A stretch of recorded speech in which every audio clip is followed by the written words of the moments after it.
नमामि संस्कृतम दोस्तों, मीमांसा संस्कृत प्लेटफॉर्म पर आप सभी लोगों का हार्दिक अभिनंदन है। दोस्तों, मीमांसा प्लेटफॉर्म पर यूपीएससी संस्कृत ऑप्शनल से संबंधित यह सीरीज प्रारंभ की गई है, जिसका मूल उद्देश्य इस ऑप्शनल के प्रीवियस पेपर्स को सॉल्व करना है। दोस्तों, इस सीरीज के अंतर्गत हम पूर्व के वीडियोस में सन 2021, 20, 22 तथा 19 के प्रश्न पत्रों को हल कर चुके हैं और इसी सीरीज को आगे बढ़ाते हुए दोस्तों हम 2018 के प्रश्न पत्र को हल कर रहे हैं, जिसमें हम पेपर 1 के प्रश्न संख्या 7 को आज देखेंगे। इसके विषय में कि 2018 में प्रश्न संख्या 7 में क्या पूछा गया है और किस तरीके के इसमें प्रश्न पूछे जाते हैं, जो कि अभी यूपीएससी का ट्रेंड है।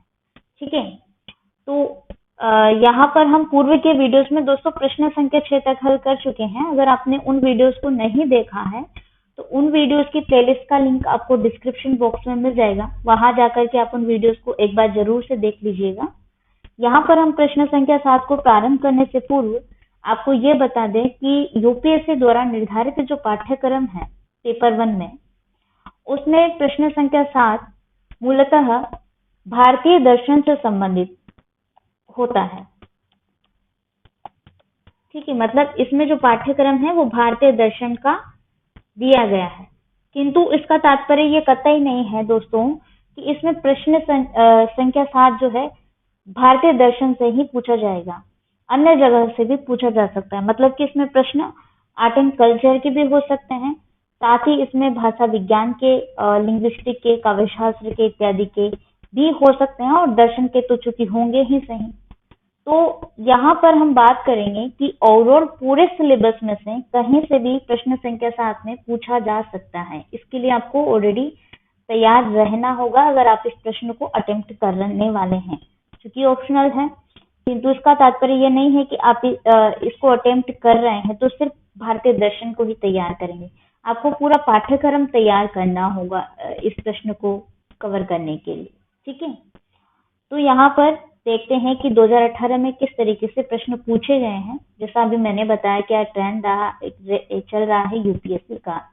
उसमें देखिए पहला ही प्रश्न है इसमें, प्राचीन संस्कृत साहित्य संगीत कला इति विषयम आश्रित्य निबंधो लेख्यः। यानी कि प्राचीन संस्कृत साहित्य में संगीत कला इस विषय पर आपको एक निबंध लिखना है। तो प्राचीन संस्कृत साहित्य में संगीत कला कैसी थी उसके बारे में बताना है आपको। देखिए, प्राचीन संगीत के इतिहास के संदर्भ में हम बात करें तो भारत में विद्यमान कलाओं में संगीत कला का अपना एक अलग महत्व रहा है, और भारतीय संगीत का अस्तित्व किसी न किसी रूप में इतिहास के सभी कालखंडों में विद्यमान रहा है, देखने को भी मिलता है। देखिए, संगीत की सामाजिक जीवन में उपस्थिति की प्रारंभिक जो प्रमाण है वो हमें देखा जाए तो इतिहास में हम पढ़ते हैं सिंधु घाटी की सभ्यता। तो सिंधु घाटी की सभ्यता में हमें मिल जाते हैं कुछ साक्ष्य, मतलब कि वहीं से ऐसा ज्ञात होता है कि संगीत कला का मतलब वहीं से प्रादुर्भाव हुआ है। तो जैसा कि सिंधु घाटी की जो सभ्यता है वहां से कैसे ज्ञात होता है, एक उदाहरण सहित मैं आपको प्रस्तुत करूंगी, बताऊंगी कि देखिए वहां की जो खुदाई हुई उस खुदाई में कुछ ऐसी मूर्तियां और शिलें मिली जो जिनमें ढोल बजाते हुए लोग बनाए गए हैं। ठीक है, कई मूर्तियों में नृत्य की भंगिमाएं हैं। नर्तकी की एक प्रसिद्ध मूर्ति आपको अपने हिस्ट्री में जीएस में पढ़ा होगा कि नर्तकी की एक प्रसिद्ध मूर्ति है जो कमर पर हाथ रखकर खड़ी है, जिससे ये प्रतीत होता है कि वो नृत्य में के करने के लिए तैयार है। तो नृत्य किया जाता है वो संगीत पर ही किया जाता है बेसिकली। ठीक है, अब जैसे संगीत की बात करें तो प्राचीन काल से ही गंधर्व वेद को संगीत का पर्याय माना जाता रहा है। वैदिक काल में संगीत का खूब प्रचार प्रसार होता रहा है, और उस समय ऋग्वेद में संगीत संबंधी वाद्य यंत्र जैसे मृदंग हो गया, वीणा, बंशी, डमरू आदि का भी उल्लेख मिलता है हमें प्राचीन संस्कृत साहित्य में।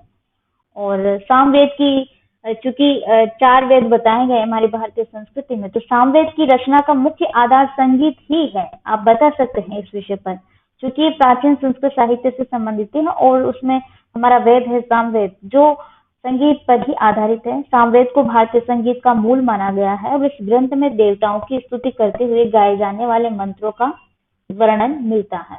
ठीक है, तो वैसे भारतीय संगीत में साम गायन में केवल 3 स्वर प्रयोग किए जाते थे, जैसे कि उदात्त, स्वरित और अनुदात्त। ये आपने इसमें भी पढ़े होंगे व्याकरण शास्त्र में। ठीक है, तो व्याकरण में भी हम बात करते हैं, जब संज्ञा प्रकरण पढ़ते हैं तो उस समय आपको स्वरों का ज्ञान करवाया जाता है कि 3 प्रकार के स्वर हैं, उदात्त, स्वरित और अनुदात्त। ठीक है, ये हमें भारतीय संगीत में देखने को मिलते हैं, जो कि सामवेद के अंतर्गत आता है, या इसका मूल मतलब संगीत इसका मूल है। अब देखिए दोस्तों, हमारा जो संस्कृत साहित्य है, ये प्राचीन काल से ही इतना सुदृढ़ और समृद्ध रहा है कि संस्कृत साहित्य के जो प्राचीन सुप्रसिद्ध कवि रहे हैं, इन्होंने अपनी रचनाओं में न सिर्फ संगीत के विषय में लिखा है, अपितु लोक के विषय में लिखा है। हमारी लोक संस्कृति को इन्होंने प्रदर्शित किया है, जिसमें लोक संगीत आ गया, लोक वाद्य आ गया, लोक नृत्य हो या साहित्य, कला आदि, ये सभी इसमें आ गए। तो उन्होंने संस्कृति के सभी महत्वपूर्ण तत्वों के महत्व पर प्रकाश डाला है, जो कि संस्कृति को बनाए रखा है। हमारी भारतीय संस्कृति को इन्होंने बनाए रखा है, उसमें संगीत का अपना एक महत्वपूर्ण स्थान है। और महाकवि भर्तृहरि ने तो साहित्य, संस्कृत साहित्य में लिखा है, साहित्य में साहित्य, संगीत और कला के विषय में बताया है कि ये साहित्य, संगीत और कला मानव जीवन का अभिन्न अंग है और उसे अत्यंत महत्वपूर्ण स्थान भर्तृहरि ने दिया है और कहा है कि साहित्य, संगीत, कला विहीन साक्षात पशुपुच्छ विषाणहीन, तृणम न खादनपि जीवन मान, तद्भागधेयम् परम पशुनाम।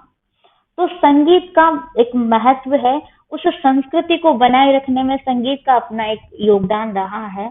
और संगीत के विषय में आप संस्कृत साहित्य में प्राचीन काल से जो रहा है, इसकी महत्ता और विशेषता, वो आप इस प्रश्न के अंतर्गत लिखने का प्रयास करेंगे।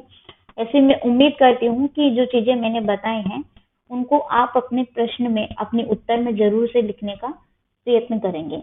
ठीक है, नेक्स्ट क्वेश्चन है दोस्तों, मानव जीवने श्रीमद्भगवद्गीतायाः महत्वं सोदाहरणं विविच्यताम्। अर्थात मानव जीवन में श्रीमद्भगवद्गीता का क्या महत्व है, उसका उदाहरण सहित आपको विवेचना प्रस्तुत करनी है। ये प्रश्न का तात्पर्य है। देखिए, यहाँ पर गीता जो शब्द आया है, श्रीमद्भगवद्गीता, गीता से, गीता ग्रंथ से कौन परिचित नहीं है? सब लोग गीता से जानते हैं। ये एक सबसे बड़ा हिंदू धार्मिक ग्रंथ है। ठीक है, और ये सिर्फ एक ग्रंथ नहीं है दोस्तों, व्यक्ति को एक जीवन जीने की शैली बताता है। पूर्व में जो उपदेश संदेश दिए गए हैं गीता में, वो आज भी प्रासंगिकता रखते हैं मानव जीवन में, और एक जीवन जीने का मार्ग प्रशस्त करते हैं, जीवन जीने का मार्ग बताते हैं कि किस तरीके से मानव को अपने जीवन जीना चाहिए। जैसे अर्जुन किम कर्तव्य विमूढ़ हो चुके थे, प्रथम अध्याय में ही आपको ज्ञात हो जाता है, नाम से ही ज्ञात होता है कि अर्जुन विषाद योग। तो अर्जुन जब किम कर्तव्य विमूढ़ हो चुके थे, अपने कुटुंबियों से मोहग्रस्त हो चुके थे, तो उन्होंने क्या किया, अपने अस्त्र शस्त्रों को नीचे डाल दिया और अपने कर्तव्य से वो विमुख हो गए। ठीक है, वहीं पर श्री कृष्ण उनको कर्तव्य प्रेरणा का उपदेश देते हैं और उस वक्त उनका क्या धर्म है वो समझाते हैं। तो उस वक्त उनका धर्म था युद्ध करना, तो वो समझाए। इसी प्रकार ये गीता हमें अपने जीवन में कब क्या धर्म है, वही हमारा कर्म है, उसको किस प्रकार से करना चाहिए। हमारा प्रथम जो प्रायोरिटीज है वो डिसाइड आपको करनी होगी कि फर्स्ट प्रायोरिटी आपकी क्या है, और वो हमें गीता से मिलती है। गीता से सीखने को मिलता है कि वहां पर अर्जुन की फर्स्ट प्रायोरिटी क्या थी, युद्ध करना उस समय। तो अनेकानेक उदाहरणों से वो बताते भी हैं। आप जब गीता आपने सुनी भी होगी, देखा भी होगा कोई सीन, तो आपको पता भी होगा इस विषय में। ठीक है, आपने अध्ययन भी किया होगा।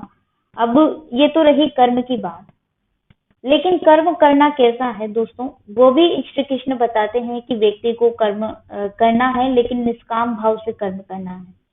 अब ये एक बड़ा तथ्य है। आज का जो प्राणी है, आज के समय का, वो एक ऐसा प्राणी है कि उसमें धैर्य का काफी अभाव है, मतलब अत्यधिक ही अभाव है। तो धैर्य का अभाव नहीं है, और इच्छाएं काफी सारी हैं, फल प्राप्ति की इच्छा रहती ही है सबके मन में।